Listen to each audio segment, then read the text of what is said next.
Hey guys, it's Karen, and for this quilty tip, I want to share my no math marking on borders. So we're going to pretend that this is a border of a quilt. It's actually only a fat quarter because I need to get a sample done, but I can still use my no math marking because I don't want to have to know like what 1/4 of this section is. So I use this handy little tool.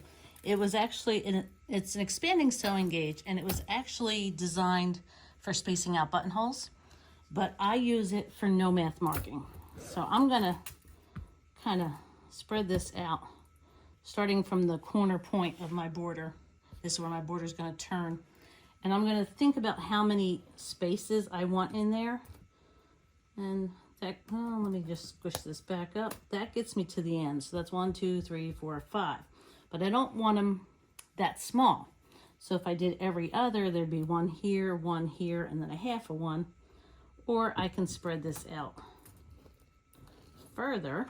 That's about as far as it goes. So that gives me 1, 2, 3, 4, and a partial. And I think that's about what I'm going to go with. So I'm going to make sure this is lined up. And then I'm just going to make little tick marks in each of the sections. And I know that these 4 spaces are equal.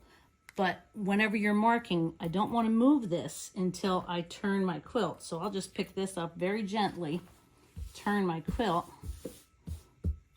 or my sample, and then lay it down so that I have the exact same measurements on the side.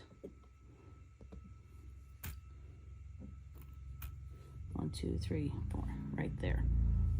So that is how I do my no math marking. When I'm done, I can close this back up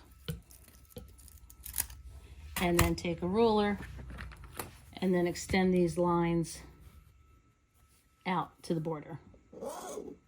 So that way I can do my little ruler work and divide those spaces evenly.